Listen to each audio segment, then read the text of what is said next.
আসসালামু আলাইকুম সুপ্রিয় বন্ধুরা, আমি ওয়াসিম জাফর। মানুষ মানুষের জন্য, জীবন জীবনের জন্য। প্রিয় বন্ধুরা, আপনারা দেখতে পাচ্ছেন যে আমি আজকে আসছি একটা অনুদান নিয়ে, অর্থাৎ এক মাসের খাবার, এক বস্তা চাল সহ নিত্য প্রয়োজনীয় যেসব প্রয়োজনীয় জিনিসগুলো আছে সবই আমি নিয়ে আসছি। আপনারা দেখতে পাচ্ছেন যেখানে একটা প্রতিবন্ধী, শারীরিক প্রতিবন্ধী একটি সন্তান, পাশাপাশি এই যে মুখগুলো দেখেন, একটু পিছনে ঘরটা দেখুন। আজকে আমি প্রথম যাব আমাদের আটঘর ইউনিয়নের একজন জনপ্রতিনিধি, ইউপি সদস্য, আমি আক্কাস সাহেবের কাছে যাবো। আক্কাস ভাই, কেমন আছেন আপনি? আসসালামু আলাইকুম, আমি খুব ভালো আছি। আপনি ভালো আছেন? হ্যাঁ ভাই, আমি ভালো আছি। জি। মূলত আমরা এই যে আমরা প্রতিদিন খুঁজি যে আমরা অনেক অসহায়, শত সহস্র অসহায় মানুষ আছে, এর ভিতরে সবচেয়ে প্রকৃত পক্ষে পাওয়ার যোগ্য এরকম একটা পরিবার খুঁজি। আসলে সত্যিকারে এরা অত্র এলাকা এবং কয়েকটি গ্রামের মধ্যে এরা সবচাইতে অভাবী এবং অসহায়। এর একটা বোন প্রতিবন্ধী, এর মা বিধবা, এর ওই বিবুর ওয়াইফ একজন, বিবু এলাকায় নাই দীর্ঘদিন। আচ্ছা ধার দেনার কারণে সে এলাকার বাইরে, যার কারণে প্রকৃতভাবে অনুদানটা পাওয়ার উপযুক্ত। আচ্ছা, আপনার কাছে আবার যাচ্ছি। আচ্ছা, আপনাকে যদি, কি নাম আপনার? আমার নাম গীতা। আচ্ছা, আপনাকে কি বলবো আমি, মাসি বলবো? বলেন। আচ্ছা আচ্ছা মাসি, আপনাকে যদি আমি এক মাসের খাবারের ব্যবস্থা করে দিই, আপনার কাছে কেমন লাগবে? ভালো। খুশি হবেন আপনি? হ্যাঁ, খুশি আছি। আচ্ছা, আপনার নাম কি? সরস্বতী। সরস্বতী। আচ্ছা, এই যে আমি আপনাদের পরে আসছি, এখানে আমি জানতে পারলাম যে আপনাদের পরিবারটা একটু অসহায়, মানে বিভিন্ন কারণে। তো আপনাদের এখানে আমি এক মাসের খাবার নিয়ে আসছি, মানে এক বস্তা চাল সহ তেল, সাবান, মানে যা লাগে, আপনার সেমাই, চিনি, লবণ থেকে ডাল, সয়াবিন তেল। তো কেমন লাগছে আপনার কাছে? আচ্ছা, ভালো লাগছে। আচ্ছা, এই যে বাচ্চাটা দেখতে পাচ্ছি, বাচ্চাটা কি হয়েছে? প্রতিবন্ধী। প্রতিবন্ধী। কতদিন? এর বয়স কত? 30-35 হয়ে গেছে। 30-35। বন্ধুরা, আপনারা একটু দেখুন যে আমরা যে বলি মানুষ মানুষের জন্য, জীবন জীবনের জন্য, দেখুন যে এই যে একটা বাবা, এর বয়স কিন্তু 30 থেকে 35। কথা বলতে পারে? হ্যাঁ, তুমি কথা বলতে পারো? আচ্ছা, আপনি দেখেন যে একটা 30-35 বছরের একটা মানুষ, সে শারীরিক প্রতিবন্ধী। প্রিয় বন্ধুরা, আমরা দেখুন যে আমরা সুস্থতা নিয়ে বেঁচে আছি। সুস্থতাটা একটা মানুষের জন্য আল্লাহর যে কত বড় অবদান, সৃষ্টিকর্তার কত অবদান, এটা আমরা অসুস্থ না হলে বুঝতে পারি না। আল্লাহ সেই তুলনা আমাদেরকে অনেক ভালো রাখছে। যাই হোক, আমরা দেখবো যে আমরা কি কি আনছি। আমরা একটু দেখি আমরা কি কি আনছি। বন্ধুরা, এবার আপনারা দেখুন যে আমি এই পরিবারের জন্য কি কি নিয়ে আসছি। আপনারা প্রথমে দেখতে পাচ্ছেন যে এক বস্তা চাউল। আশা করি ছোট্ট একটা পরিবার, এক বস্তা চাউলে তাদের হয়ে যাবে। আচ্ছা, আমরা একটা করে বাইর করি। আচ্ছা,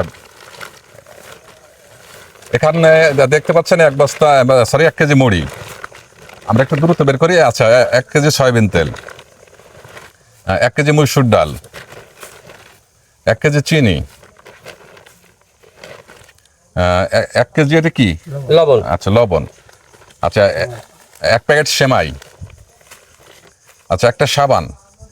আচ্ছা, এরপরে যদি আপনার আরো কোনো প্রয়োজন হয়, মেম্বারের মাধ্যমে বলবেন, আমি আপনাদের বাড়িতে এসে আবার দেখা করে যাব। আচ্ছা, আমি একটু আমার একটা ছোট ভাইয়ের সাক্ষাৎ নিচ্ছি। শাকিল, একটু আমি এদিকে আসো। প্রবন্ধুরা, এই মুহূর্তে আমার একটা ছোট ভাই, ও আমাকে সবসময় সহযোগিতা করে। আমরা বিভিন্ন জায়গায় যখন ট্যুরে যাই, ওকে সহযোগিতা করে। আমি শাকিল হোসেনের কাছে যাচ্ছি। শাকিল, আমরা যে সারাদিন খুঁজতেছিলাম একটা অসহায় পরিবার, আমরা কি অসহায় পরিবারটা পেয়েছি? জি ভাই, আলহামদুলিল্লাহ। আমার কাছে মনে হইতেছে আসলেই এরা ত্রাণ বা অনুদান পাওয়ার যোগ্য। আমি মনে করি যে আসলে এদের মতো যদি কারো পাশে দাঁড়ান যায়, আসলে নিজেদেরকে খুব ভাগ্যবান মনে করা যায়, ভাগ্যবান মনে করা যায়। একদম। আপনারাও সাথে আসবেন, আমাদের মতো ইনশাল্লাহ চেষ্টা করবেন বা আমাদের পাশে থাকবেন সবাই। আমি আরেকটা ভাই সাক্ষাৎ দিচ্ছি। আচ্ছা ভাই, এই যে আপনি তো খাবার নিয়ে এসেছেন আমাদের সাথে করে, তো আপনার কি মনে হয় যে অসহায় পরিবারটা পেয়েছে খাবার? এরাই অসহায় ব্যক্তি, এরাই পাওয়ার যোগ্য। আচ্ছা, যাই হোক, আপনার বন্ধুরা, আমি শেষবারের মতো আমি সাক্ষাৎ নিচ্ছি আমার অত্যন্ত প্রিয় একজন মানুষ। আমি আমার আক্কাস ভাই, সে একজন, আপনার আগেই বলেছি যে একজন জনপ্রতিনিধি, ইউপি সদস্য। আক্কাস ভাই, কেমন লাগছে আপনার ওয়ার্ডে আসলাম? আমার অত্যন্ত ভালো লাগছে। উপযুক্ত ব্যক্তি অনুদানগুলো পেয়েছে, যার কারণে আমার অন্তরস্থল থেকে খুব ভালো লাগছে। এবং আপনাকে অসংখ্য ধন্যবাদ। আপনি এভাবে অসহায় মানুষের পাশে দাঁড়ান, আরও আল্লাহ আপনাকে দেওয়ার তৌফিক দান করুক। আমিন, আমিন। আচ্ছা, যাক আপনারা বন্ধুরা, আমি ওয়াসিম জাফর। আমি এখন যে ভিডিওগুলো করি, আমার দেখুন, আমার নিজের কোনো চাওয়া নাই। আপনারা অনেকে যারা আমার চেনেন, মেম্বারশিপ, এরা জানে যে আমি একজন জনপ্রতিনিধি। আমার বাবা ছিলেন দীর্ঘদিন সুনামের সাথে তিনি আমার ইউনিয়নে প্রতিনিধিত্ব করেছেন এবং তিনি সর্বোচ্চ বারের চেয়ারম্যান। এই যে দেখেন যে হিন্দু সম্প্রদায় আমাদের দেশে, আপনারা যারা দূর থেকে দেখেন অনেক কিছু ভাবেন, কিন্তু প্রকৃতপক্ষে আমি অসাম্প্রদায়িক বাংলাদেশে বিশ্বাসী। এই যে যাদেরকে দেখতে পাচ্ছেন এরা কিন্তু 99% ভোট আমার বাবাকে দিয়েছেন যতবার আমার বাবা নির্বাচন করছে। তো এই পরিবারগুলোর কাছে কিন্তু আমিও ঋণী। তো আমি সামান্য কিছু যদি এদের করতে পেরেছি এর জন্য আমি নিজেকে ধন্য মনে করছি। যে এক বন্ধুরা আপনাদের বলবো, আপনার আশেপাশে দেখবেন যে অনেক অসহায় মানুষ আছে, তার ভিতরে আমি আপনাদের অনুরোধ করবো যে প্রকৃতপক্ষে 100 জন যদি অসহায় মানুষ থাকে তার ভিতরে সবচেয়ে অসহায়টাকে, ওর ভিতরে সবচেয়ে বেশি যে অসহায় আপনারা তাকে অনুদানটা পৌঁছায় দিবেন। যাক বন্ধুরা, আমি আপনাদেরকে অনুরোধ করবো যে যেহেতু আমার অনুদানের ভিডিও, আপনার ভিডিওটা বেশি বেশি শেয়ার করবেন, তাহলে ভিডিওটা ছড়াই যাবে। আমি যার মাধ্যমে আপনারা জানেন যে সোশ্যাল মিডিয়া থেকে আমি আরও কিছু টাকা আসে, তো আমি যে টাকা আমি এখান থেকে পাবো তার থেকে আমি আরো কয়েক গুণ আমি পকেট থেকে ভরে আমি এই অসহায় মানুষদের পাশে দাঁড়াতে চাই। যাক আপনারা সবাই আমার জন্য দোয়া করবেন প্রিয় বন্ধুরা। আমি ওয়াসিম জাফর আজকের মতো বিদায় নিচ্ছি, আবার দেখাবে কোনো এক ভিডিওতে। সকলে ভালো থাকবেন, সুন্দর থাকবেন, আল্লাহ হাফেজ।